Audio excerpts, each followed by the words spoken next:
Welcome, everyone. This is your friend, the DN What If, here with another exciting fanfiction. Today, we're diving into the story of What If Deku made the chat for Class 1A? If you enjoyed this video, don't forget to hit that like button and subscribe for more fanfiction content just like this. Now, let's get started with the fanfic. Midoriya Izuku has made the chat. Class 1A. Midoriya Izuku has added Todoroki Shouto, Tsuyu Asui, Iida Tenya, Uraraka Ochako, Yaoyorozu Momo, and Mina Ashido to Class 1A. Midoriya Izuku. Hey. Aizawa told me to make a group chat for the class, so here we are.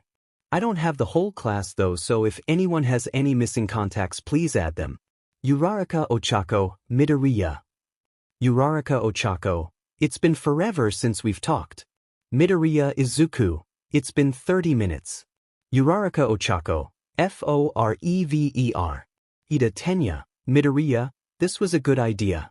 We can talk about school here, and spread the word about school-wide events.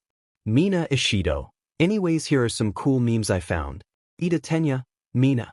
Yaoyorozu Momo. Dear gosh, it's already chaotic. Yaoyorozu Momo. It's the second day of school, why are y'all like this? Midoriya Izuku. Look at what I edited together really badly. Midoriya Izuku. Y'all might.jpg. Mina Ashido. Y'all might. Todoroki Shouto. I already hate this. Midoriya Izuku. Gasp to do. You actually got online.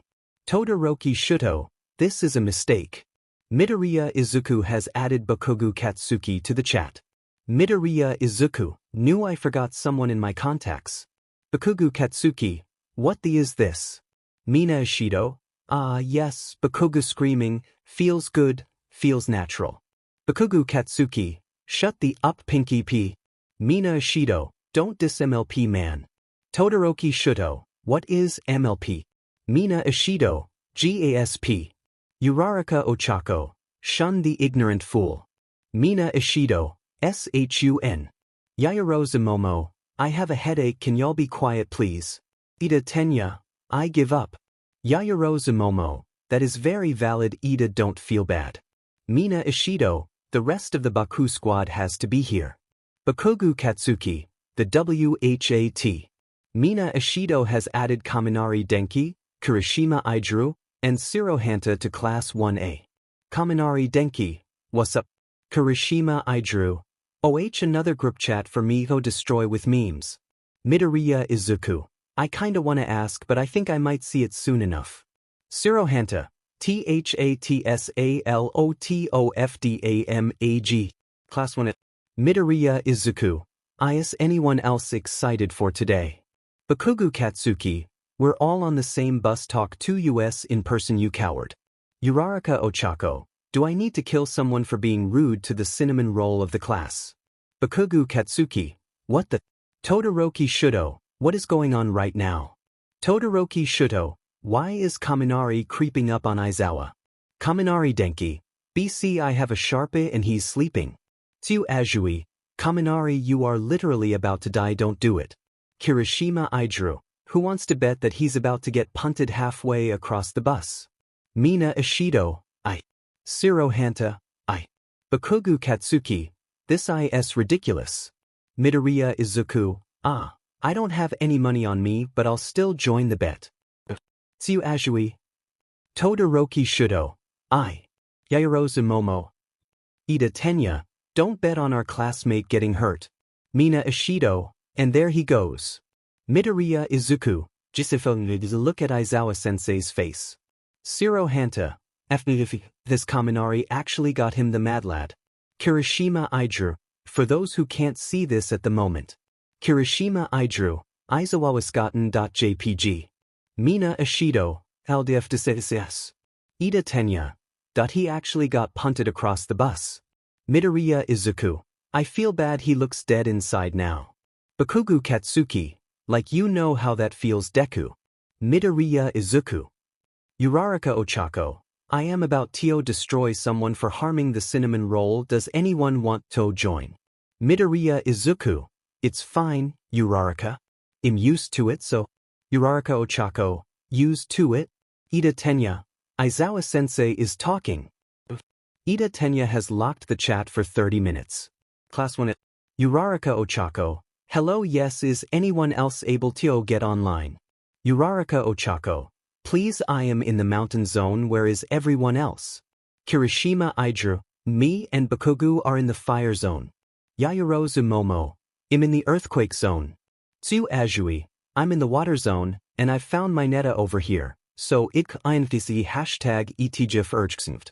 Uraraka Ochako. Tsuyu. Yaoyorozu Momo. Tsuyu, are you alright? Tsuyu Asui. Apparently Midoriya is here too, I just saved him from drowning so. Tsuyu Asui. I think he might be panicking a bit? He's trying to stay calm though. Tsuyu Asui. Wait, IGTG, he's saying something. Uraraka Ochako. We all should probably get off so we can focus on fighting these villains. Kirishima Iida. You right. Uraraka Ochako. Okay, I know this might seem bad ATM, but what the heck just happened? Kirishima Iida. I have no clue what's going on, I just heard insane screeching. Like one scream from someone who sounded younger and then BOOM there's a hole in the ceiling. Tsuyu Asui. Well, I think Midoriya's with Recovery Girl so he's gonna be good. Tsuyu Asui. But Aizawa-sensei? Tsuyu Asui. Midoriya was the only one out of me, him, and my neta that saw the full picture, and it got him angry enough to try to fight the big villains that had almost killed Aizawa-sensei. Tsuyu Asui. So yeah, that screaming was Midoriya. Uraraka Ochako. Okay, so what villain do we need to destroy for hurting Mido? Class 1 Midoriya Izuku. Hey.jpg. Midoriya Izuku. I lived y'all. Uraraka Ochako. Hey Mido. Tsuyu Asui. You look really beat up, Ribbit. Are you feeling okay? Midoriya Izuku. Yeah, I'm doing great. Just need to get off the painkillers and I'll be in class. Kirishima Iida. I just found out why you're doing okay. Bakugo Katsuki. Shut up, the nerd's been through more with no painkillers, he'll be just like normal. Uraraka Ochako. Who hurt you, Mido? Uraraka Ochako. I just wanna talk, smiley face. Midoriya Izuku. It's really not important ATM. Uraraka Ochako. Inhales. Uraraka Ochako has added Gyrakuka and Hagakure Turu to the chat. Uraraka Ochako. Girls sound off. Gyrakuka. Here. Hagakure Turu. What we doing now? Mina Ashido. I have been summoned. Yaoyorozu Momo. Meeting? Tsuyu Asui. Ribbit. Uraraka Ochako. Meeting, you know where, we have to discuss something. Bakugo Katsuki. What the? Midoriya Izuku. Just let them do them. Don't be rude about it, Kaken. Hanta? Yes. Hello, we have a 2 pure angel in our class, how did we get this lucky? Kaminari Denki. Bro, I really don't know. Kirishima Iida. Bro. Kaminari Denki. Bro. Hanta. Bro. Uraraka Ochako. Midoriya? Go to our DMs for a sec, K? Midoriya Izuku? Okay? Gravidia. Uraraka Ochako. Location.png. Uraraka Ochako. Meet me here, I'll explain more offline. Make sure no one follows you. Midoriya Izuku. Class 1 Kaminari Denki. And that is how I confused a villain attacking my old school for long enough for heroes to capture him with memes. Kirishima Iida. Honestly, am not surprised. Bakugo Katsuki. There is no way that story is real. Hanta. It is real. We went to the same school, this story is 100% undeniably true. Iida Tenya. I want to ask but I will just be confused. Todoroki Shouto. I feel your pain. Midoriya Izuku. I am impressed. Kaminari Denki. Wait, what about that middle schooler, like a year ago, that was apparently quirkless / a really late bloomer but still jumped in and saved our dear Bakugo from that sludge villain? Kirishima Iida. Oh yeah, I remember that. Kirishima Iida. My aunt is quirkless and when I showed that to her she almost broke down. Kirishima Iida. Her exact words. Quirkless people can be heroes too. See Society. But with more cursing involved. Hanta. Yeah, my old man is against quirkless discrimination and that made him so happy. Kaminari Denki. Even though he was absolutely destroyed by the pro-heroes afterwards, which is not fine. Kirishima Iida. Yeah, my aunt went off at them in the kitchen. Kirishima Iida. There's still a chunk missing from the counter. Kaminari Denki.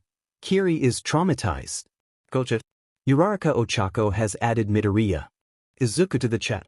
Uraraka Ochako. Welcome Midoriya, our very first honorary girl. Yaoyorozu Momo. Welcome, Mido. Mina Ashido. Hekya Mido. Hagakure Turu. Welcome to the girls, Mido. Tsuyu Asui. Welcome Ribbit. Midoriya Izuku. WW I feel so valid. Mina Ashido. Good BC if you leave or blab we'd have to kill you. Uraraka Ochako. Jekfshal. Rinfkjilim INA. Uraraka Ochako. ANYWAYS. Yaoyorozu Momo. We have weekly girls meeting. The meetings are all in the empty dorm next to Uraraka's. Hagakure Turu. We do our nails, our hair, and have mini fashion shows. We also complain about whatever is going on in our lives, mostly cramping and emotions. Mina Ashido. Well, we won't talk about cramps that much since you might get uncomfortable. Midoriya Izuku. That won't be a problem since I get cramps too. Tsuyu Asui. Mido. Are you trans or gender neutral or something?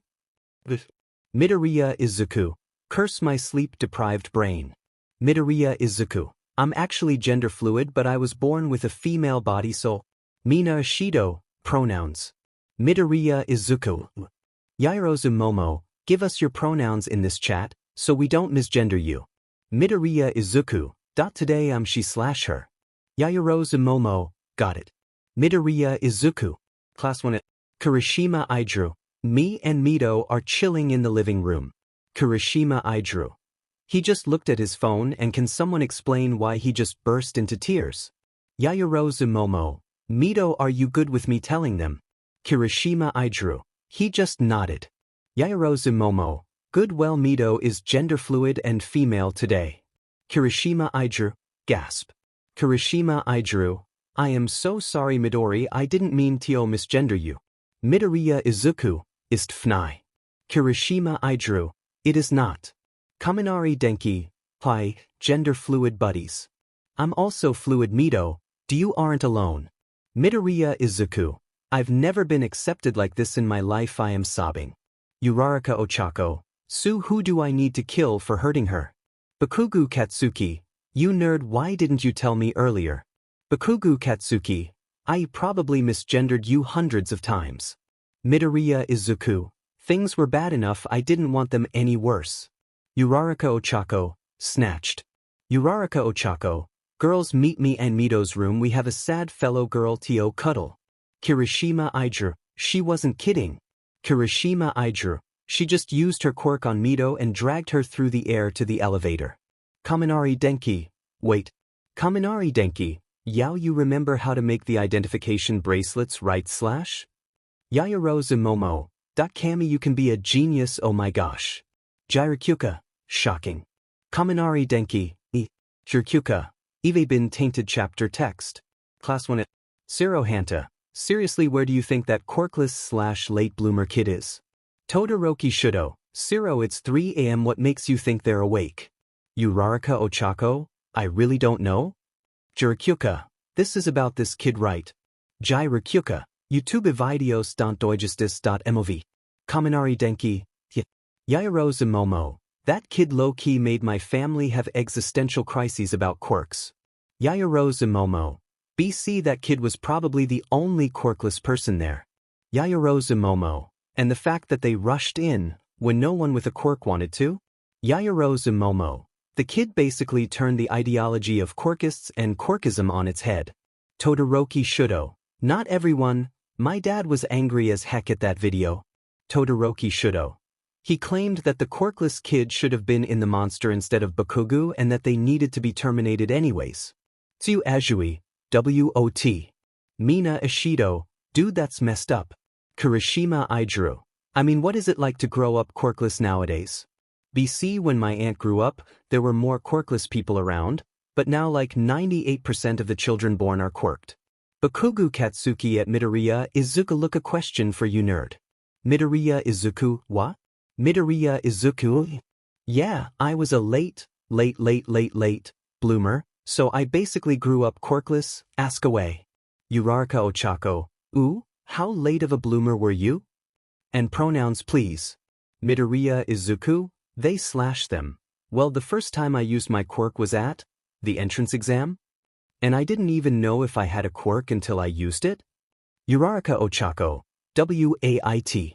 Iida Tenya, Midoriya, you took the entrance exam under the assumption that you were quirkless? Midoriya Izuku, basically Uraraka Ochako. Wait, since you basically grew up quirkless, do you know the kid who saved Bakugo? Midoriya Izuku, yeah I know them. It'd be hard not to as they're me. Tsuyu Asui, wait, you saved Bakugo that day? Midoriya Izuku, yeah, I ran into the same villain. Would have died if All Might didn't show up. Yaoyorozu Momo, wait, so if you grew up quirkless, then how do the quirked students of the world treat you guys? Midoriya Izuku, not well. Midoriya Izuku, like, think of social hierarchy. Midoriya Izuku, basically it would have been easier to be a villain. Yaoyorozu Momo, can we get specifics? Midoriya Izuku, yeah, it got really physical, even teachers joined in a couple times. Midoriya Izuku, I would be picked on in class, teachers would get me in trouble for being beat up, etc. They'd even lose my assignments if I did better than the majority of the quirk students and bring my grade down. Midoriya Izuku, if I tried to get help from the staff, they'd call me attention-seeking and needy and little brat and worse. Midoriya Izuku, I was told to jump off the roof a couple times. Midoriya Izuku, but yeah, it's really hard to grow up quirkless in this time. Yaoyorozu Momo, dear gosh? Uraraka Ochako, did you ever act on what they said? Midoriya Izuku, gosh no. Midoriya Izuku, I mean I thought about it but I never acted on it. Iida Tenya, Mido. Midoriya Izuku, Ichini good night. Midoriya Izuku has locked the chat until 8 a.m. The chat has unlocked. Uraraka Ochako, Finally. Kirishima Idru, should we get him a therapist specializing in late bloomers / quirkless people? Kirishima Idru, I think my aunt either knows or is a therapist, she kinda suches out between those two stories. Mina Ashido, I think that might be best, that got deep. Kaminari Denki, WOW. Midoriya Izuku I genuinely do not remember saying any of that stuff. Yaoyorozu Momo, oh yeah. Yaoyorozu Momo, Mido, come over here for a sec please. Midoriya Izuku, oh okay. Midoriya Izuku, wait, are these? Yaoyorozu Momo, yep. I made you identification bracelets. I tried to match them to your costume kinda, so. The red/pink shimmery one is for on female days, the turquoise one with waves of green is for on male days, and the black one with hints of blue is for non-binary. Midoriya Izuku, I am literally about to cry, this is amazing. Bakugo Katsuki, finally. Bakugo Katsuki, wait you're non-binary today right? Midoriya Izuku, Gyrakuka, guys Aizawa's been clearing his throat for like 3 minutes. Gyrakuka, get off your phones. Gyrakuka has locked the chat until 12:30 p.m. Wow, who likes school anymore? Aizawa Shouto, can anyone tell me why my problem child is wearing a bracelet? Hisashi Yamada, have you tried? Hisashi Yamada, asking him. Aizawa Shouto, too easy. Kayama Nimuri, can you send a pic? Aizawa Shouto, what is that? JPG. Kayama Nimuri, I diagnose your problem child with good fashion taste BC, that's a appealing bracelet. Aizawa Shouto, oh wow, that totally answers all of my questions. Yagi Tashinori, can you guys stop talking for a bit? I'm running exercises W1A and I need to FOCUS. Yagi Tashinori, young Midoriya and young Bakugo are currently fighting and I'm getting worried that young Bakugo is going to do something drastic. Yagi Tashinori, wait. Aizawa Shouto, what was that explosion? Aizawa Shouto, Tashinori, what just exploded? Hisashi Yamada, am I the only one that saw the chunks of building flying through the air? Kayama Nimuri, Mike shut up, your husband is stressed enough. Aizawa Shouto, Tashinori, what happened to my class? Yagi Tashinori, we need to do something with young Bakugo. Yagi Tashinori, I'm assuming you know of his rivalry with young Midoriya? Yagi Toshinori, and you're aware of the purpose of his gauntlets? Aizawa Shoyuta. Don't tell me he was idiotic enough to unleash the gauntlets. Yagi Toshinori. Aizawa Shoyuta. It? Aizawa Shoyuta. Is the problem child safe? Did he somehow dodge the blast? Yagi Toshinori. I can't tell, the dust is still flying. We're looking for him though. Aizawa Shoyuta. You better find him Toshinori or so help me. Yagi Toshinori. We're going to find him. Kayama Nimuri. Aizawa being a father? More likely than you'd think. Hisashi Yamada. Babe, do we have kiddos now? Aizawa Shoyuta. Shut up. Class 1. Yaoyorozu Momo. Why is it so dusty? Kirishima Ijuo. Oh, maybe it's BC Bakugu just exploded a building. Kaminari Denki. Guys, focus. The dust is too thick, use your phone flashlights to cut through it a bit. Jirakyuka. I hear them. Uraraka Ochako. Where? Tsuyu Asui. I see them ribbit. Tsuyu Asui. I got them, where's All Might? Tsuyu Asui. They're burnt, badly. Uraraka Ochako. Goodness, are they okay? Iida Tenya. What did Bakugu do here? Kaminari Denki. Geez, anger issues much? Kirishima Ijuo. Guys, we need to find All Might like right now. Kirishima Ijuo. It's bad. Zero Hanta. I got it, look up at the ceiling. Uraraka Ochako. How will that you? Uraraka Ochako. Tsuyu, let me float them so you don't have to worry too much about jarring them. Tsuyu Asui. Thanks, Uraraka. Wow, who likes school anymore? Yagi Toshinori. Aizawa get to the infirmary. Aizawa Shoyuta. You found him. Yagi Toshinori. He's bad, Aizawa. And I have to finish the class. He needs an adult, one he can trust, with him. Aizawa Shoyuta. That I have an underground's heroics class right now, I can't just abandon them. Hisashi Yamada. This is my free PRD, I can take over. Aizawa Shoyuta. Lesson plan on the desk. Kayama Nimuri. He's already adopted his whole class. Kayama Nimuri. Especially the green-haired one. Hisashi Yamada. Yeah, he's already given that one a nickname. Kayama Nimuri. The greenette is problem child, right? Hisashi Yamada. You are absolutely right, K. Aizawa Shoyuta. Shut it. Class 1. Bakugu Katsuki. Why is my phone exploded? Uraraka Ochako. Consider it revenge for what you did to Midoriya. Bakugu Katsuki. Shut up, you de extra. Yaoyorozu Momo. That was smooth, Uraraka. Uraraka Ochako. Thanks, I try. Zero Hanta. Anyways, I'm out. Kaminari Denki. It really wasn't hard to get the capture tape on you. Jirakyuka. Then again it was you doing it. Kirishima Ijuo. And their salty Jiru is. Jirakyuka. Shut up, Kirishima. Mina Ashido. And you, Kaminari, need to watch more carefully. Kaminari Denki. Snkfnyaz. Mina Ashido. 3C. Kaminari Denki. That was actually a good move, great job. Midoriya Izuku. I'm okay. Midoriya Izuku. Aizawa-sensei just read that sentence and whapped me over the head, so I guaned. Midoriya Izuku has added Aizawa Shoyuta to the chat. Aizawa Shoyuta. Problemchild.jpg. Aizawa Shoyuta. The problem child is, in fact, not okay, so he has lost phone privileges. Uraraka Ochako. Ding's bell, that is false. Yaoyorozu Momo. Can't you see the bracelet? Jirakyuka. Did anyone mayhaps tell Aizawa-sensei about the bracelet? Aizawa Shoyuta. What does the bracelet mean? Kaminari Denki. OH. Kaminari Denki. It's an identification bracelet. Like, you know, what I wear every day? Aizawa Shoyuta. I apologize. I didn't know that your bracelets were gender identifiers. Kaminari Denki. It cool, just remember. Aizawa Shoyuta. Can you tell me what colors are which gender? Kaminari Denki. Yellow is neutral, black is male, and blue is female. Aizawa Shoyuta. Got it. I'll ask Midoriya what? Yaoyorozu Momo. That. Aizawa Shoyuta.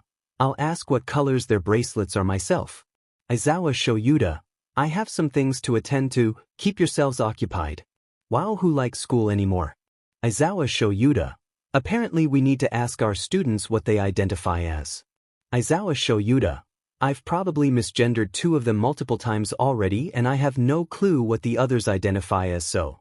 Kayama Nimuri. Oh, you have students on the LGBT spectrum? I've had a few people come to me asking about transitioning and stuff, but nothing like gender. Aizawa Shoyuta. I have 2 gender-fluid students. Kayama Nimuri. H. Hisashi Yamada. Do the little listeners have ID bracelets? Aizawa Shoyuta. You know how I asked about Problem Child's bracelet? Hisashi Yamada. YIKES. Aizawa Shoyuta. Yeah. Yagi Tashinori. I've been calling young Midoriya my boyge for so long, I feel so bad now. Nizu. Do not blame yourself, Yagi. I'm sure that Midoriya would have told you eventually. Aizawa Shoyuta. Should we have some female clothes made for Midoriya and Kaminari? Nizu. I will have 2 sets of female uniforms made tonight, delivered to the dorms tomorrow. Hisashi Yamada. Wait, what bodies were they born with? Aizawa Shoyuta. Aizawa Shoyuta. Kaminari was born in a male body, Midoriya in a female body. Yagi Tashinori. Nizu. Yagi. Language. Hisashi Yamada. Dude, chill, why you're in a big-time rush. Kayama Nimuri. Ochako. Aizawa Shoyuta. Someone kill me now chapter text. Class 1 at Midoriya Izuku. Hello, yes it is conspiracy theory time. Jirkyuka. Midoriya Izuku. Question of the night. Midoriya Izuku. The first recorded quirk was a physical quirk, correct? A glowing child. Midoriya Izuku. Well, that's a physical quirk. It's been proven that mental quirks are harder to find. Midoriya Izuku. How do we know for sure that the glowing child was the first quirked person and that people hadn't had mental quirks for years before? Discuss. Time skip. Class 1 at Yaoyorozu Momo. Wow. Shiro Hanta. Hakuna Yurtadas man. Kaminari Denki. No, he's got a point. Kirishima Idru. Wow, everything I thought I knew about quirks have just been turned on its head. Uraraka Ochako. I'm having an existential crisis RNY Mido. Midoriya Izuku. I'll take it one step further. Midoriya Izuku. How do we know that people didn't have physical quirks, like yaos, but hide it to keep from getting bullied or ostracized? Discuss. Hagakure Turu. 2. Much? Can't compute? Mina Ashido. WOT. Tsuyu Asui. Mind has been blown. Todoroki Shouto. I have been enlightened. Aizawa Shoyuta. Oh, this is too good to not share with the teacher chat. Wow, who likes school anymore? Aizawa Shoyuta. A question, copied and pasted from a student. Aizawa Shoyuta. The first recorded quirk was a physical quirk, correct? A glowing child. Well, that's a physical quirk. It's been proven that mental quirks are harder to find. How do we know for sure that the glowing child was the first quirked person and that people hadn't had mental quirks for years before? Discuss. Aizawa Shoyuta. Same question, but changed. How do we know that people didn't have physical quirks, like yaos, but hide it to keep from getting bullied or ostracized? Hisashi Yamada. Wait a sec. Kayama Nimuri. WAITASEC. Kayama Nimuri. This is so weird, what the heck? Nizu. A thought-provoking question. A good way to start the day. Snipe. For you, maybe, but for the commoners down here it ain't that easy. Yagi Tashinori. I never thought of history like that, but it would. Makes sense. Yagi Tashinori. If you look at certain people in history, you could argue the credibility of them having mental or hidden physical quirks. Ectoplasm. Too early for thought-provoking riddles. Aizawa Shoyuta. This kid confused their peers too. Aizawa Shoyuta. Their chat is amazing to behold chapter text. Class 1 at Uraraka Ochako. So is anyone else SUPE are excited for the sports festival? Midoriya Izuku. WOOO.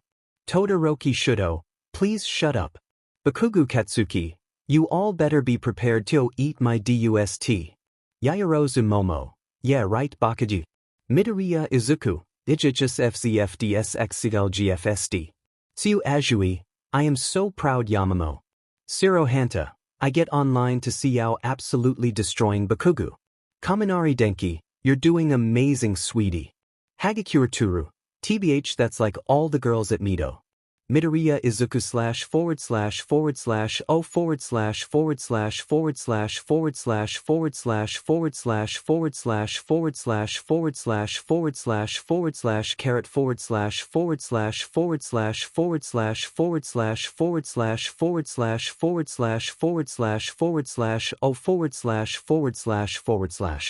Kirishima Aiju. Wowie, it's like almost the day for the sports festival. Mina Ashido. It's literally tomorrow? Kirishima Aiju. Yeah. Midoriya Izuku. Honestly kinda scared. Midoriya Izuku. There are so many people who know me as male, but what if I am not male and they HAE me for it? Mina Ashido. Then I fight them. Bakugo Katsuki. Tisich. If they know any good they won't insult anyone in 1A. Siro Hanta. Gasp, is this Bakugo caring for us? Bakugo Katsuki. Shut up, you de extra. Catfee. Dad, I think I have a crush. Coffet. Do you know the person you're crushing on? Catfee. Imagine I fight them in the festival. Catfee. I would literally die. Catfee.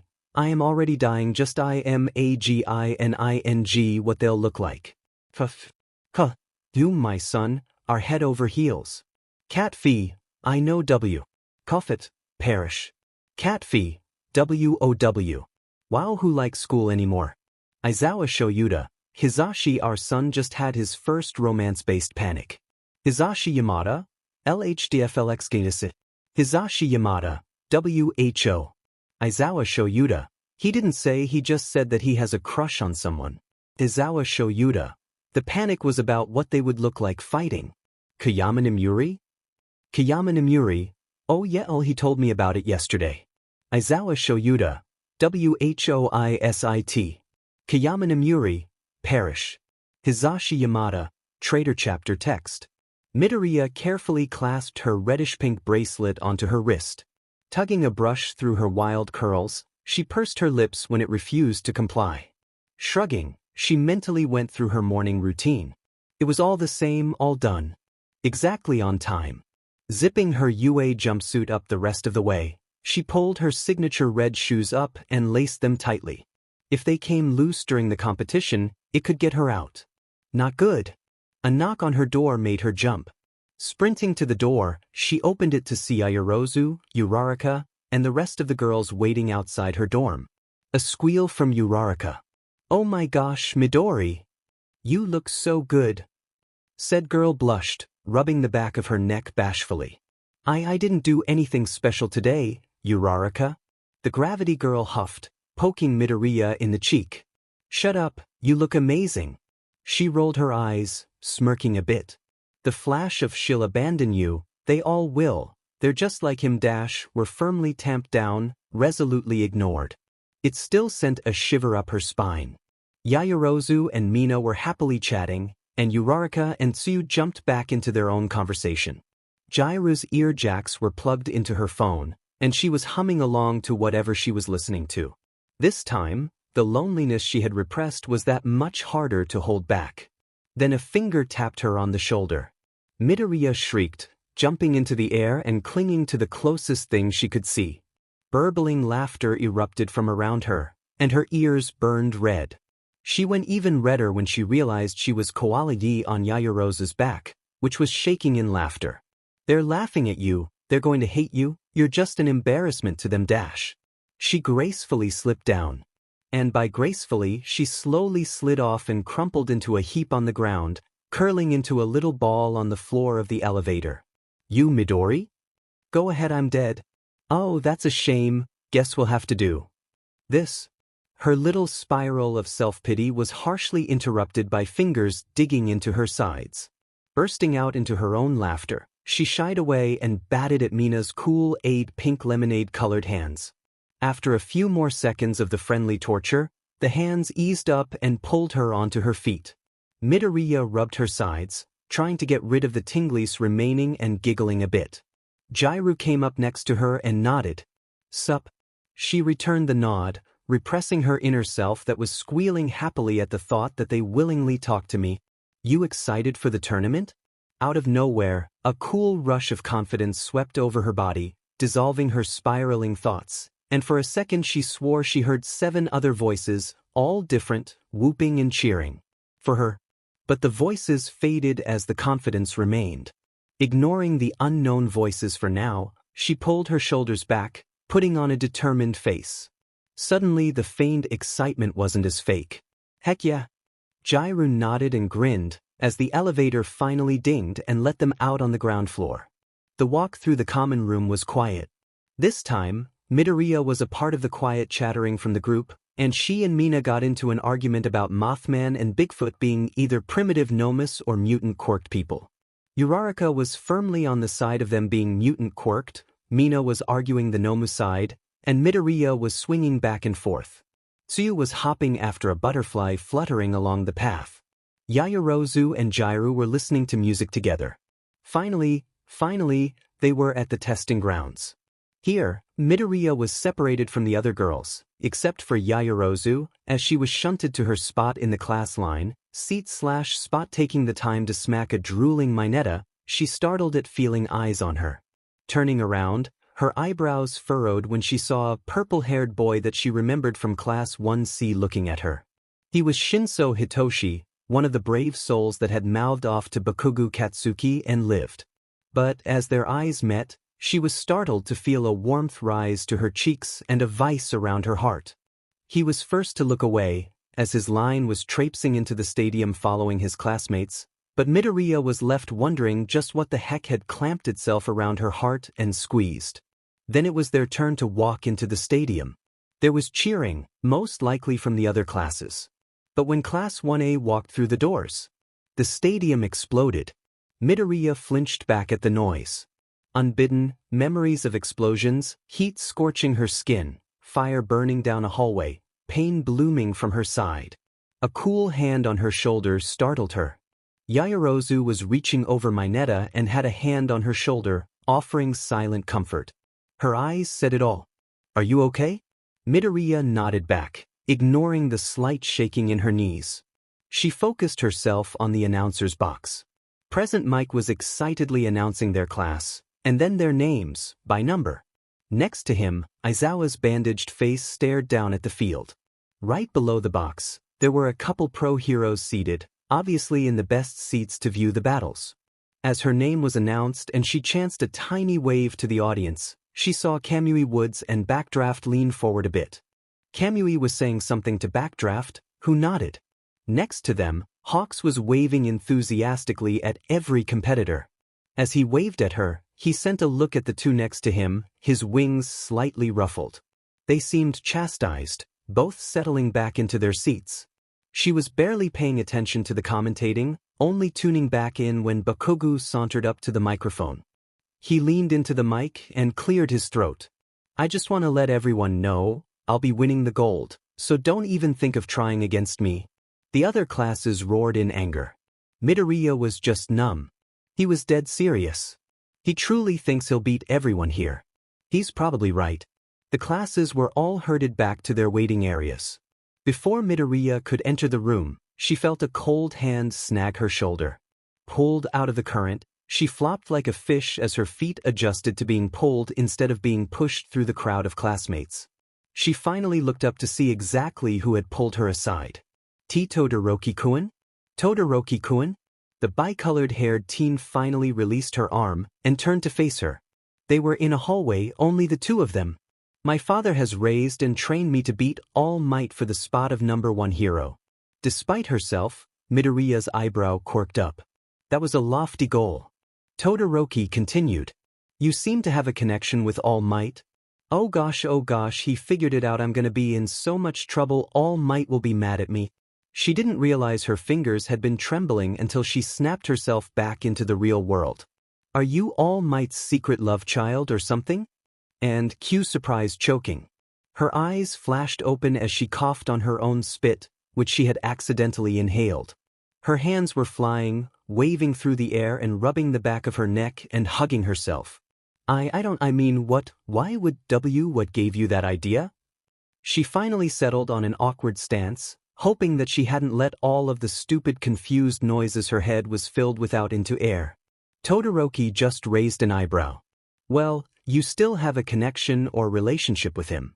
Therefore, it is my duty to beat you in the battles.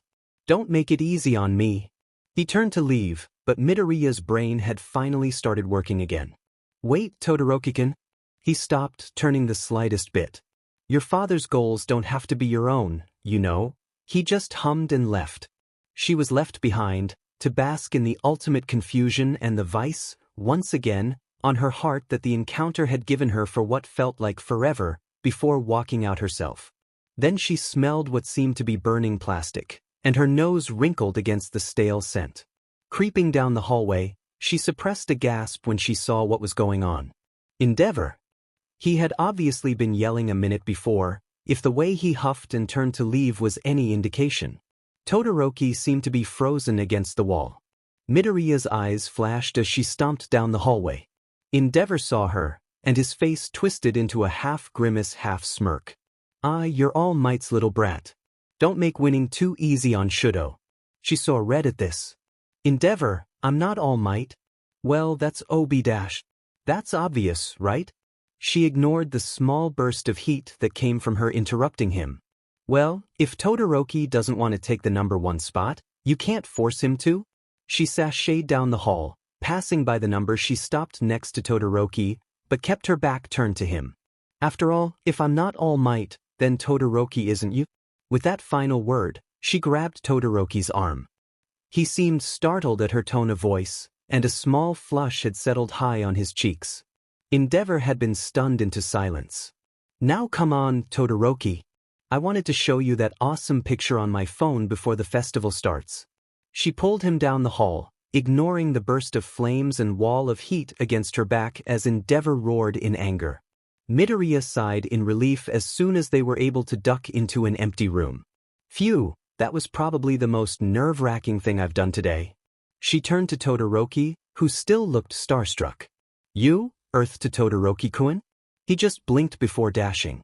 But before he left, Midoriya swore the flush grew into a full-on blush. Ring, ring, ring. Hey, a little bro.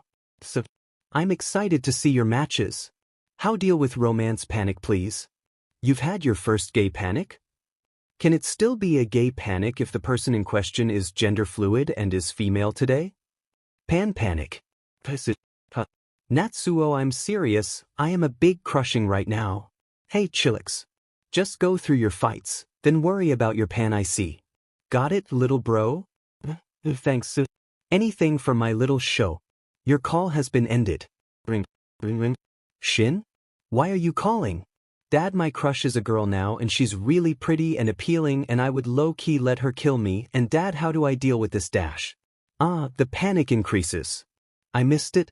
Dad, I'm serious, this girl is amazing and pretty, but I don't even know her name, I'm hopeless, how do I have any chance with her?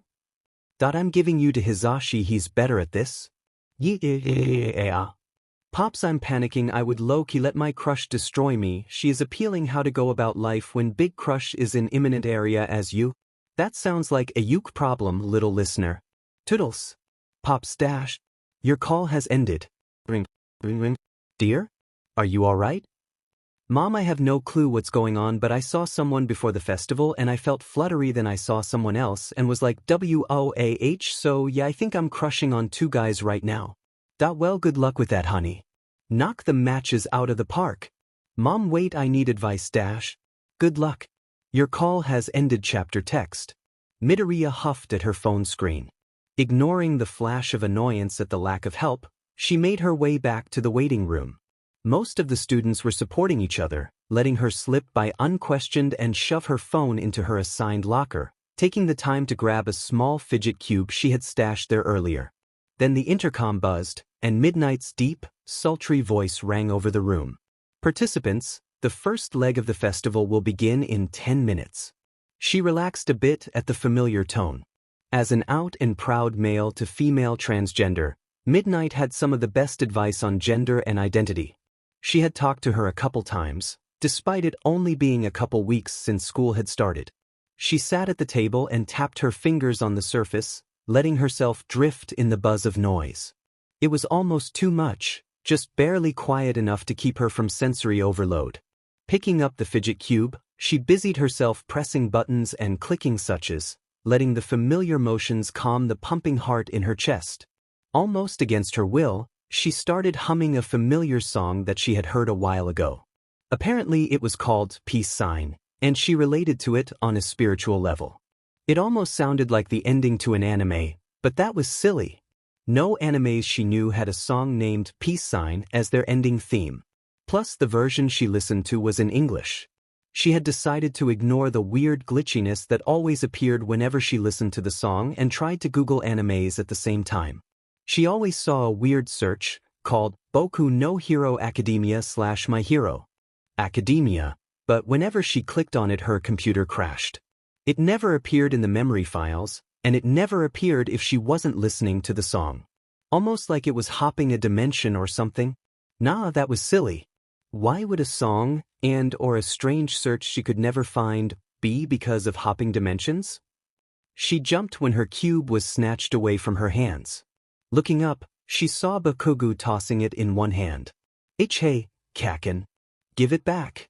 No one knew why she had the fidget cube, but if something happened to it she didn't know what she would do. He just raised an eyebrow, then his lips split into a cruel smirk. Listen up, Dad.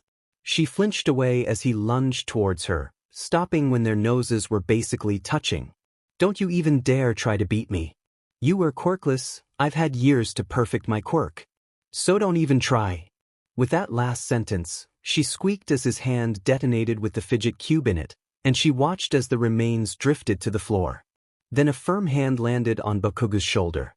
Midoriya blinked, wondering why Todoroki was standing up to Bakugo now, of all times. Then he turned Bakugo around and socked him in the jaw. Leaving the angry teen shouting profanity on the floor, he sent a tiny smirk at Midoriya, and gosh, if that didn't get her heart pounding, what would? She was sure she was on fire at this point. He turned and left, leaving her to calm her booming heart by herself. Long time skip here BC. I am not confident in my ability to write these two challenges Axnelfek.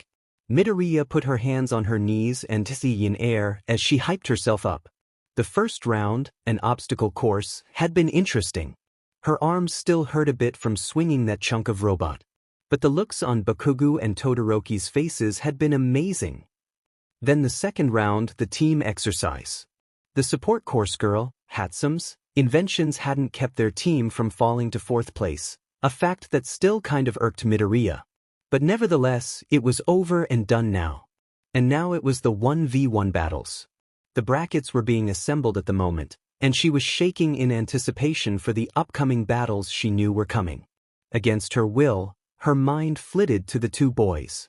Shinso Hitoshi and Todoroki Shouto. Once again, the vice. She was left wondering exactly what the vice meant, and why it tightened and sent blood to flush her face red whenever she saw one of the two. Shinso Hitoshi hissed as the cool water smacked into his face. He was trying to pump himself up. Of course, working against the knowledge that he'd have to fight his crush, who looked, unfairly, appealing in the UA jumpsuit and who he's probably let crush him. If he was being honest, if the girl had been in 1C with him, he would have let her beat him. She deserved a place in the hero course. But, of course, she was already in 1A, so that plan had gone out the window. He had a huge crush on a girl in the hero course. This was starting to become a poorly written fanfiction plot at this point. He really didn't know how much more cliché it could get. An underdog, falling in love with the jock a million miles out of his league. Especially when said jock had an amazing quirk, understood what it was like to be accepted, and then it was him. The kid with insomnia, the freak with a villainous quirk. The kid who didn't deserve her. And that was why he was going to get into the hero course. He was going to get there and be there with her. He was going to earn her heart. He had finally learned her name. Midoriya Izuku. An appealing name for an appealing teen. Todoroki Shouto was literally smacking sense back into himself. He couldn't afford romance, not right now. Of course, that was asking him to forget the determined glint in her eyes as she stalked down the hallway, the savage smirk twisting her pretty lips, and the way her personality had flipped when she was addressing his father instead of him. And then there was the way she had addressed his father. She had been shameless in the way she spoke, all harsh pointed words dripping with malice and hatred. The way she had directed them like knives to pierce his father's good conscience had been amazing. He was deeper than he had thought. And if he was being honest, he couldn't care less. This was new. Depths he had never known existed. 3 people, all connected by a similar thought process, stood to get to the stadium. The one common thought in all of their minds: I am head over heels for her. I am in love with 2 boys. I will prove myself to my crush. Was love. First match of the day. It's the black sheep, the dark rose among the thorns. From Class 1C, welcome. Shinsu Hitoshi. Present Mick's voice rang out over the stadium, earning a small cheer. The loudest was from the 1C bleacher area, but Shinso wasn't focused on that. He didn't know his opponent yet. All of his attention was focused on the door across from him, the door that would show the one he would have to defeat. And our first representative from 1A. She's a lean, green fighting machine. Please welcome Midoriya Izuku. And Shinso felt his world narrow down to the door. It opened and there she was, striding into the arena with confidence he had probably never felt in his life. His eyes narrowed as he took her in. Midoriya Izuku had her head high, her eyes unshaken. Perhaps he was imagining the pale complexion and the shaky fingers. This time the cheer was much louder, and he felt his lip curl subconsciously. Of course. Class 1A had so many more eyes on them, it would make sense that everyone was rooting for the 1A kid to win. But when she saw him, something shifted in the air. Their eyes connected. The clear green pools showed something. Recognition? Fear? He really couldn't tell. Then, fight. As soon as the clear command came through, his opponent ran from her spot, making her way to the center of the ring. He took his time, knowing that with his plan he would probably win anyways. She skidded to a stop, assessing him. He knew he had to get her talking, but how? That should do it. You know, I didn't think that Mashireo was enough of a coward to back out of the competition, and there it was. Her nostrils flared, and anger pooled in her eyes. Don't insult him. Midoriya had been staving off a sensory overload for 5 minutes now. As she strode out to the cheering arena, she hoped beyond hopes that no one saw her hands trembling the way she was sure they were. Then her eyes met those of her opponents and something changed. The tension in the air had slightly thickened, and she furrowed her eyebrows a bit. His eyes were unreadable, the faintest hint of pain showing before being hidden. Shinsu's pupils were a appealing silvery color that complemented the purple of his iris. Then, fight. Without waiting, she sprinted to the center of the arena, getting as far from the outer boundary as she could. When she reached the center, she stopped, trying to assess Shinso. He seemed to be thinking of what to say, and she prepared herself for what he was going to say. Of course, nothing prepared her for the insults spilling from his mouth. You know, I didn't think that Mashireo was enough of a coward to back out of the competition. And that was a bad thing to say. Anger, consuming, swamped her thoughts and she hissed out. Don't insult him.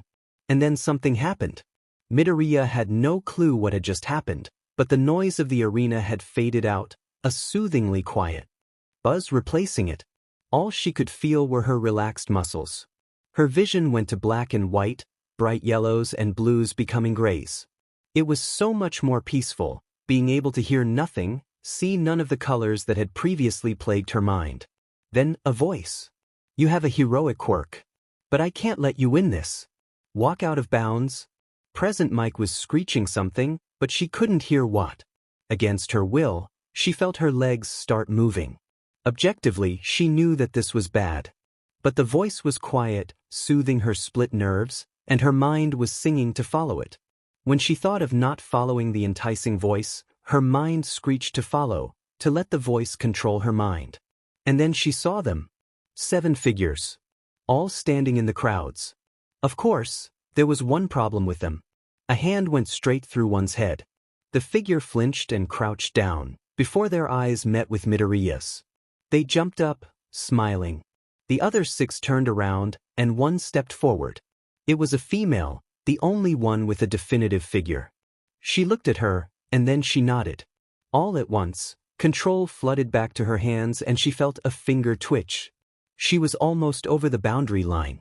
She felt one for all tingling under her skin and saw the vague nod from the figures. They disappeared. Without hesitation, she flicked her fingers, letting one for all surge through them and into the ground. A cloud of dust surrounded her. Her fingers ached, a deep bone-hurting stabbing. Which made sense when she saw her crooked fingers. The noise and color of the arena slammed back into her, and she was glad for the cloud of dust. She really didn't want the whole arena to see her fall to her knees, clapping broken fingers over her ears and curling into the smallest ball she could. The wave of assimilation had left her shaking, the spastic trembling of her muscles too extreme to be considered trembling. But as the dust started clearing, she forced herself to stand, tall and proud. The wave of estimulation had finally died down a bit, but oh gosh, was she going to collapse as soon as she was alone. No one around to worry about her. She slowly turned back around, looking at Shinso. He was shocked, his eyes wide. He stumbled back a step, seemingly unbalanced at the abrupt jerking of her away from his quirk. She tensed her legs and sprinted at Shinso, trying to get the match over with. His fist clocked her in the nose and she hissed in pain as blood started dripping down her lip. He kept shouting, trying to get her to respond. She never did. He had taken to aiming for her broken fingers, which hurt and she didn't appreciate it in the slightest, but she knew what she was going to do. One hand grabbed Shinso's wrist, the other braced on his rib. She grit her teeth and pulled, feeling Shinso fly over her shoulder with a yelp. Taking her arm off his rib, she followed through, hearing and feeling his back smash into the ground. He was out of bounds. She had won. And Midoriya Izuku takes the victory. What followed was a haze. Her fingers were bandaged and her forehead was smooched, then she was given a tissue for her nose and skirted out of the infirmary. As soon as she was free, she bolted, finding an empty room and slamming the door shut behind her. Her skin prickled at the feel of the jumpsuit, having gone from soft to unbearable scratchy and painful. All the noise had transformed into buzzing, but this wasn't the soothing buzz from earlier. This was harsh and painful, like a hive of angry hornets buzzing next to each ear. Not even making it to the wall, Midoriya let herself sink to the cool floor, pressing her forehead to the tile as she shook. All of her senses spiraled into sheer pain. The blood dripping down her face felt like knives stabbing through her lip, and she wasn't aware of the strangled screech forcing its way between clenched teeth. Shinso had watched over his shoulder, ignoring the hands pulling at his shoulder. He watched the way that Midoriya was stumbling out of the arena, and she wasn't even that hurt. Broken fingers and the nosebleed was the extent of her injuries. Not exactly stumbling like a drunk worthy. He had ignored the people chattering at him as he strode into the backstage of the arena, dodging classmates and teachers alike as he made his way to the other side of the arena. He had to check on her. He had been able to feel the sheer magnitude of how being brainwashed had relaxed her, and if it was that bad, she might want that piece of being in her own little headspace for a little longer. So, ignoring the calls of his classmates and the teachers congratulating him on getting this far, he walked into the hallway where she would have been taken, the infirmary hall. Peeking through the door showed that she wasn't with Recovery Girl anymore, so he moved down the hall. At least until he heard the strangled scream. It was short, lasting only a few seconds, but it set his instincts off in a way that he couldn't ignore. He knew that voice, no matter how strangled it was. Dashing down the hall, he finally skidded to a stop. There was a solitary door in the middle of the hallway, and the plaque next to it said that the room it led to was the 1A waiting/prep room. He didn't even hesitate, throwing open the door. The room seemed normal, if chairs and tables being pushed aside was normal. And in the middle of the room, with choked sobs and intermittent pain-filled groans emanating, was Midoriya Izuku. She was crumpled over, tears spilling off her face and plopping onto the floor under her head. Before he could even think, he spoke. "Midoriya? Midoriya, are you okay? Come on." Even a whisper would work. "Just respond to my words." The girl let a pain-filled out at his words, but then the trembling in her limbs stopped. She just sat there, and Shinso let her regain her footing after the limb-shaking attack. Midoriya was aware of the pitiful whimpers spilling from her mouth. How couldn't she, when those whimpers sent daggers of pain through her ears straight into her brain. It was pitiful, she knew, but right now all focus was on her shot nerves, clothing chafing roughly against sensitized skin. Then the door rasped open behind her, and a sob escaped before she could control it. Midoriya, Midoriya, are you okay? The voice in the room sent spears of white-hot, blinding pain straight to her brain, and almost against her will an emblem ripped out of her tight throat in response. Then that wonderful feeling returned. The one she felt during the battle. Instantly, all stimuli to her nervous system dissipated. She let herself float in the nothingness, relishing in the break from the real world. That warm voice, the one she had followed so blindly with no regrets earlier, was back. Midoriya, you're a mess. Did the noise of the crowd do this? She was aware of her mouth opening but no sound escaped. To her the room was silent. Then another question, from the voice she was growing to love. Do you want or need a weighted blanket? It'll help you ground yourself. Again her mouth opened. She did very much want a weighted blanket, thank you very much. The voice made an affirmative noise, then she was alone. Midoriya decided that she really liked this subspace. It was quiet, she was alone, there was no touch to trigger her nerves off. It actually felt really nice, being able to turn her mind off and let the person who found her care for her. Then something tentatively clasped over her head, and she couldn't help but gasp. Seemed to be a pair of headphones, and she wasn't sure how this would help. But then the weighted blanket settled across her shoulders, and she felt her muscles relax even more in that was possible. A soft thing was tied around her face, and then the subspace retreated. It was still silent. The only difference was that she could feel a distinct ache in her back and knees. Her forehead was pressed against a cold floor. But she still couldn't see or hear. It flashed to her. Noise-canceling headphones and a BLNDFLD. This person is too kind to care for me. A soft hand gripped her shoulder and gently pulled, and whoa, how did legs work again? She crumpled to the side, her back protesting in agony. Arms wrapped around her torso, being careful to keep the weighted blanket between the arms and her waist, before she was being hauled to a wall. Someone sat next to her and she didn't even protest, leaning on him. She ended up with her head in his lap, pressing her nose into his stomach. The rest of her was stretched out on her side, giving aching muscles a chance to stretch. She hummed, feeling her voice vibrate in the back of her throat. Exhaustion was dragging her down, and she knew better than to fight it. And with that, her consciousness fell into the dark abyss of blackness as she finally slept. Shinso finally let himself relax. Explaining to Recovery Girl why he needed a weighted blanket and noise-canceling headphones had been a chore, but Midoriya was worth it.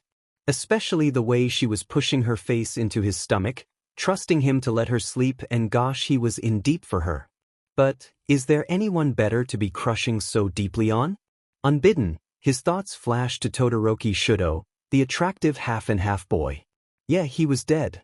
Crushing on two people. Go him. Ojiro knew something was wrong. After the disastrous second part of the festival, he had backed out. How could he continue when he was brainwashed onto someone's team?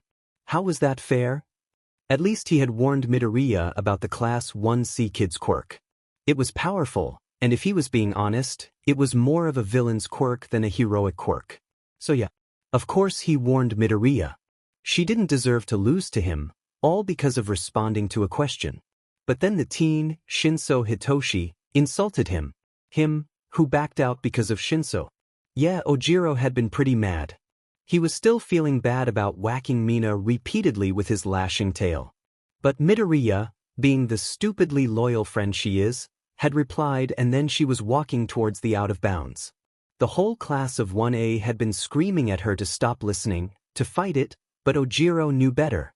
There was no breaking out of the trance. And then she had. All at once, a cloud of dust sparked with a second of green lightning was swirling from the side of the arena, and the screams had turned into murmurs of worry. Then the cloud dissipated. Midoriya was just standing there, inches from the boundary line. Then she turned, and Ojiro saw the green in her eyes. She had broken out of the trance. Was it petty if he was hoping that she won, if only to spite Shinso? If it was, he didn't care. Then she had battered him back, ignoring his yells. Ojiro had heard insulting remarks, something involving Uraraka, then something about quirks, and then he was flipped over her back and out of bounds. Ojiro would be lying if he hadn't started celebrating. Shinso was out of the festival. He couldn't use his quirk on any more students. Then he took a closer look at Midoriya. She was pale, and her fingers were shaking. The blood dripping from her nose didn't help the look. So, after watching the beginning of the next match, he left for the infirmary area. Only to bump into Shinso Hitoshi, the last person he wanted to talk to.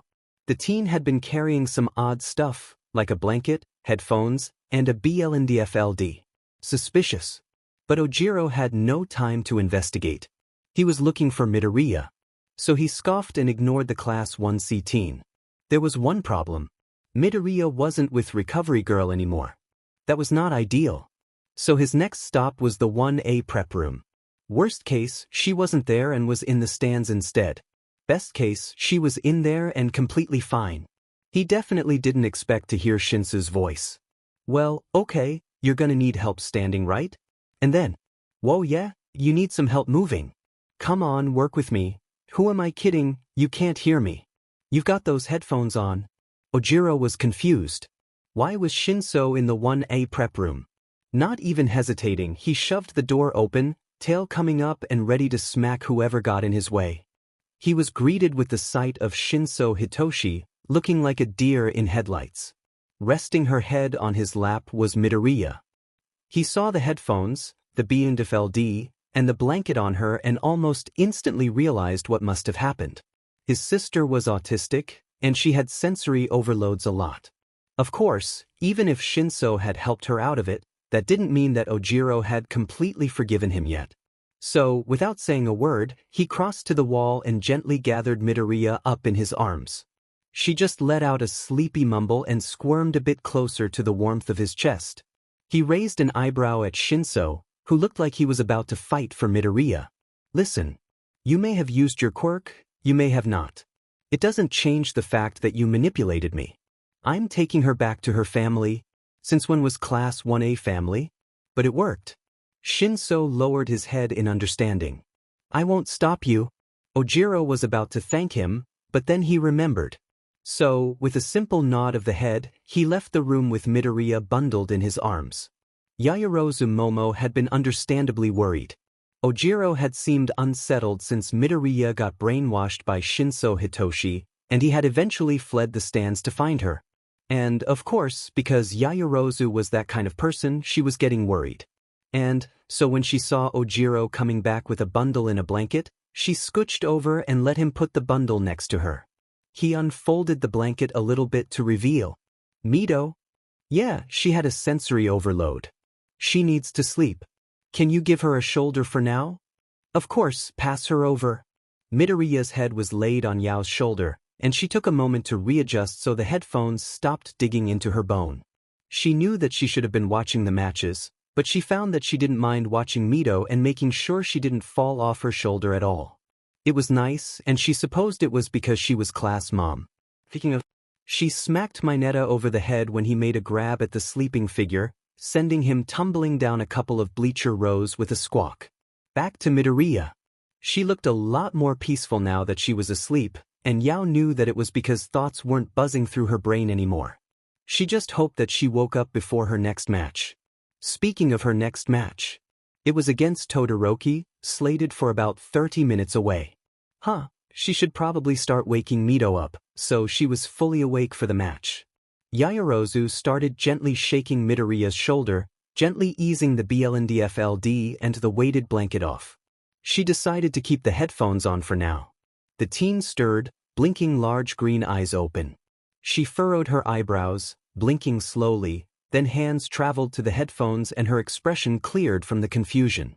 Slowly edging the headphones off, she sighed in relief when the crowd was quieter than when she left. Yao smiled. How was the nap? Midoriya had lost herself to the blessed blackness long ago.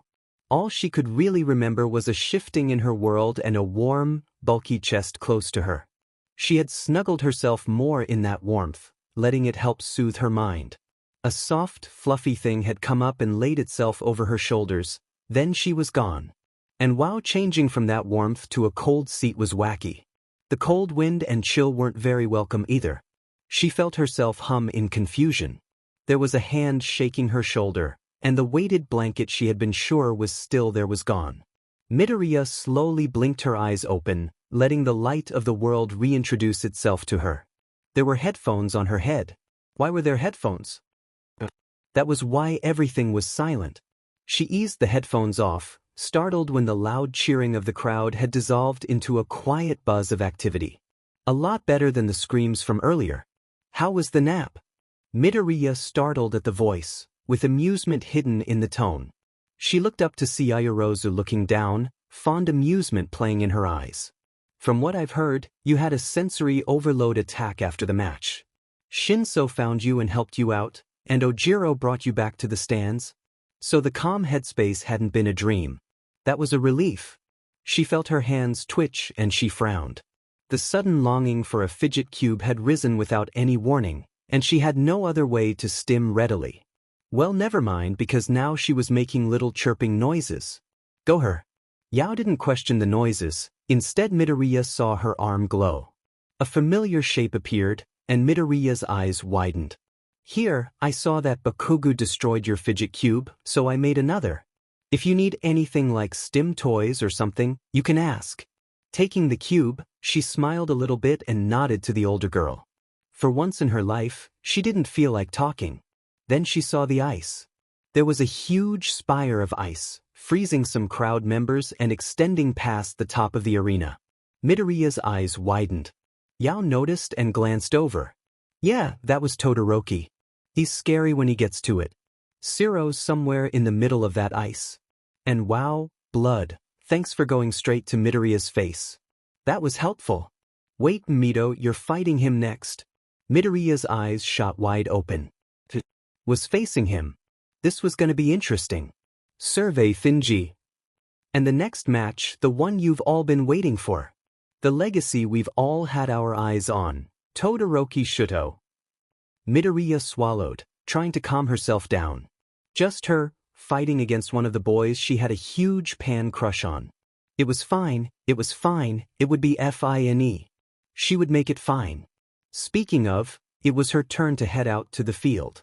And returning from her last match. The underdog, rising through the ranks of the world. Please welcome.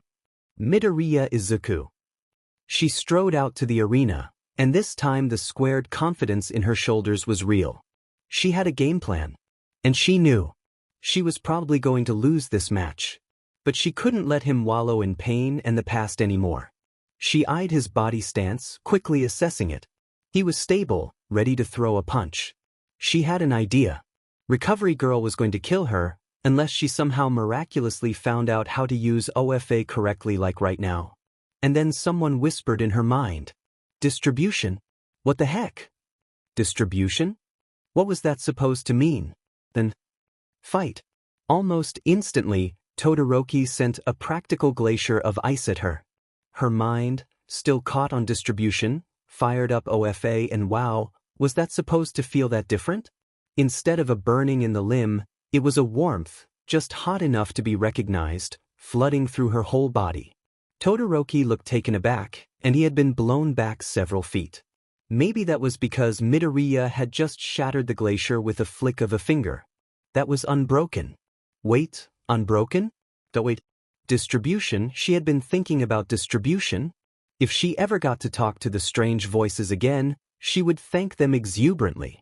They had given her a crucial hint to control her power, and oh my gosh, she was actually so happy. But she smacked herself back to reality when another spike of ice sped at her. Another flick of a finger, another shattered glacier, with unshattered bones. She seriously owed the voice. Todoroki kept sending barrages of ice at her, and she kept shattering them with relative ease. He finally seemed to think of a different strategy and got in close, and the two were soon intertwined in hand-to-hand. Punches and kicks were thrown, and they seemed equal in strength. Until Todoroki got a hand on her arm. He flung her over his shoulder, and Midoriya landed on her own shoulder, screeching when something popped. The audience gasped, and she looked down. Dislocation. Not fun. Todoroki was coming back, so she quickly hopped up, leaving her arm to dangle and ache, and kicked him in the chest. He went flying, putting up a wall of ice to stop his backwards tumble out of bounds. She saw ice creeping over his right side, and her eyebrows raised. He was freezing himself with his own quirk. Todoroki, use your flames. The teen's head shot up at her yell, and he grit his teeth, sending another blast of ice to her. It was weaker. Todoroki, listen to me. You're going to kill yourself. Stop using your ice. The teen snarled, his normally unflappable facade cracked and warped to show the pain hidden underneath. This is my father's quirk, I will not win using it. Midoriya felt tears burning at the back of her eyes, and a flood of emotions threatened to swamp her. Todoroki, don't you understand? The words of an old All Might interview came to the front of her mind, words she grasped onto. A child's quirk is all their own, and none should be afraid of their own power. It isn't his power. That got a reaction. Todoroki's head snapped up, eyes fighting against the cold creeping through his body. Midoriya let herself shed one tear. Todoroki, it isn't his power. It's yours. You deserve to be the person you want to be, not the one he wants you to be. The audience was silent. Todoroki was stunned back. She watched his eyes shake, watched him battle back tears. Watched as the skin around his left eye, the scar beautifully contrasting the ice-blue iris, started to smoke. Then he burst into flame, and it was the most appealing thing Midoriya had seen to date. Flames, all intricate oranges and reds and yellows, dancing through the air and bringing new light to the arena. The audience was illuminated by the blaze of flickering light, and in the fire for a brief moment Midoriya saw those 7 figures again. Then they disappeared, and despite the situation she felt that she had done the right thing. She saw one tear slip down Todoroki's face, and then a soft smile. The softer one, meant only for her, grew into a wild, toothy grin. He met Midoriya's eyes, and she was oddly comforted at the trust he had in her, to actually use the flames he had suppressed for years. Midoriya, Cementos was flowing cement towards them, Midnight releasing gas while shouting something. Thank you. She smiled, firing up OFA with distribution in mind, and then Todoroki was moving a blazing hand towards her and she was blasting OFA through her body in the air, and then there were cement walls there. And then she was blasted backwards as the air exploded. Midoriya felt a wall at her back. It was cushy, and she vaguely realized that there was a small crater around her. Her shoulder was giving her a dull ache, but the numbness stealing through her mind was taking over. It was silent, all she heard was her own breath. Reaching a hand to the edge of the crater, she grasped it and used it to haul herself out of the wall. As soon as she emerged into the sunlight, she was greeted with the sight of Todoroki, across the arena, breathing with his shirt half burnt off. He looked triumphant, but as soon as he saw she was moving, the victorious face dropped. She blinked, then there was a body supporting her, and whoa, when did the floor get that close? The thing cradling her was weirdly temperatured, with one cold arm hanging on and one warm arm grasping her waist. She blinked slowly, and when she opened her eyes again she was laying sideways in the dirt. People were yelling above her, and then she dipped back into the comforting blackness. She didn't come out. Midoriya stretched out, uncurling with a happy sigh. Said sigh got choked in her throat when she remembered. The match, flames, the explosion, then pain, it hurts, it hurts. So, where was she? It definitely wasn't UA's sports festival arena anymore. It was a soft silver, with the ground she was sitting on pitch black. Nana, you got her to use OFA correctly. She still got awfully hurt though? That's a lot of damage. Daigoro Banjo, I swear on my now immortal spirit if you meme one more time. You love me for? Debatable. Nah, for's beautying me. Now for, don't be rude to Daigoro. It isn't his fault that you're a boomer. Oh, I'll show you boomer, you little dash. Guys, chill. 3, you should see if she's here. You're the most motherly person here, and I think that Nana broke through the mental block that was keeping us from originally interacting. Got it? What? If I find her, I'm carrying her back and force-feeding her Katsudon. That is fair and valid and I love you three. Ah, thank you Daigo. That means a lot. Midoriya blinked. Who did the voices belong to? Then she realized. Nana means 7. Daigo means 5. The users of One for All. They were here. The squeak that escaped her throat was just pitiful. From literally nowhere, a matronly woman appeared in front of her. She had citron eyes, with sunny yellow hair. Her face was lined with smile marks, and her skin was a creamy mocha.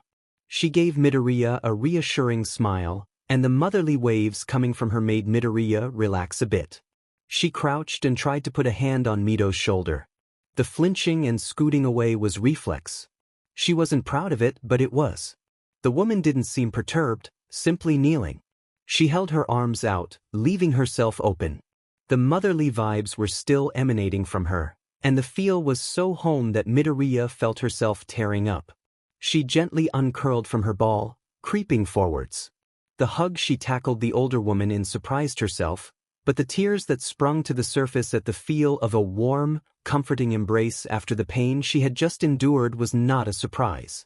Slender fingers carded through her hair, and a large but well-muscled arm drew her tighter. Midoriya just let herself go, sobbing into the user's shoulder and drawing comfort from the warm embrace. It smelled like home, comforting and warm and just right. The user in question was crooning soft, reassuring words to her in what seemed like German. Then she raised her voice, just a little bit, and spoke. 6, I love you to death, but if you dare come closer and disrupt this girl I will have to end you. The person she was talking to had obviously backed off, if the hum of approval was anything to go by. Midoriya gently brought her head out of the woman's shoulder, bringing a hand up to wipe the remaining tears from her face. When she opened her eyes again, she was met with another smile. The woman gently opened her arms, giving Midoriya the choice to either keep in contact or step away. Mido gave her one more squeeze and then let go. From further away, a woman in a black top put her hands on her knees, puffing. A red skirt was attached to her waist, and black hair messily thrown into a bun was floating around her head. Intelligent black eyes took in Midoriya's form, and a feeling of approval settled itself in her heart. Oh, I knew that Toshi chose right. Congratulations, Midoriya Izuku, on making it to the realm of the users of One for All. A taller man, behind her, huffed in what seemed like annoyance. Yes, welcome, get ready to be drowned by memes courtesy of Daigoro. A little black WHP, like a snake, wound into the clearing and wrapped itself around the man. Said man looked like he was about to die.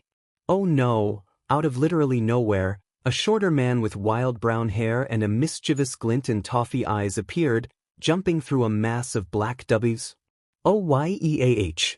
The man groaned, and the shorter one just hooped and punched the air. Midoriya grinned. She knew how to go about interacting with him. Stop, I could have dropped my croissant. The shorter man, who she was guessing was Daigoro, had stopped stock still as he processed her words. It was silent. Then the tall man let out a kill me now groan and Daigoro cheered. Heck yeah! A fellow member/Viner. Vine will never die. I like you already. The black-haired woman had snatched Mido's phone and had entered a phone number in, before texting something and tossing it back. There, I have your number now. Be ready to be added into the user group chat, it's gonna be wild.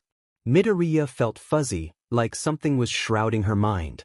The smiling faces of the users was the last thing she saw in the silver-skied world, 7 goodbyes ringing through her head. Then one instruction. Tell Toshi that Nana Shimura says hi. The next time she opened her eyes was to the roof of the infirmary ward. Shinso was in awe. He had made his way back to the stands at the beginning of the match between Midoriya Izuku and Todoroki Shouto, and had watched as the both of them strode out and Midoriya sent a wave to the audience. This fight she was more relaxed, with a healthy tone to her skin and steady hands. It was crazy to think that, just about an hour ago, he had found her completely broken down and at her weakest point. But here she was. Strong and unstoppable. Then there was Todoroki. He had a cool facade, never showing emotion, never smiling. Stoic and immovable. Unstoppable force, meet immovable object. This was gonna be fun. Then the match started and a wave of ice was blasting towards Midoriya. Her body lit up, literally, green and red lightning arcing over her skin. She raised a hand, pulled it into a fist. The glacier shuddered to a stop, then Shinso could only watch as it fractured, before blowing into pieces. A blast of cold wind accosted the arena, making him shiver. Todoroki had been blasted back several walls of ice, stopping right in front of the boundary line. Then he saw Midoriya. A single finger had been outstretched. She destroyed that glacier with the flick of a finger. WOW. The two had broken out in a run towards each other, the battle of quirks quickly turning into hand-to-hand combat. That particular part ended when Todoroki flipped Midoriya over his shoulder, the girl's resulting scream shocking the whole audience. Her arm was dangling from her shoulder, which did not look good. It was obviously dislocated. Another wave of ice. Another shattered glacier. It was now who could surprise the other. At least until Todoroki. Use your flames. The whole arena fell silent. That was unexpected. Todoroki, listen to me. You're going to kill yourself. Stop using your ice. The spikes of ice had slowed down considerably, and Todoroki was breathing, his right side slowly freezing over. The teen snarled back, tone just loud enough to hear. This is my father's quirk, I will not win using it. Shinso had no clue what exactly was going on with them, but the emotions rising high were affecting everyone. It isn't his power. The sudden outburst had everyone frozen. Midoriya's tone was pleading, beseeching Todoroki to listen. Todoroki, it isn't his power. It's yours. You deserve to be the person you want to be, not the one he wants you to be. Shinso watched as both of the contestants froze. No one in the audience made a noise, too afraid of breaking this moment. Then Todoroki's red hair started smoking, and then his left side burst out into flames, leaping tall and illuminating the audience in its flickering light. It was appealing. And whoops, there goes the other half of Shinsu's heart.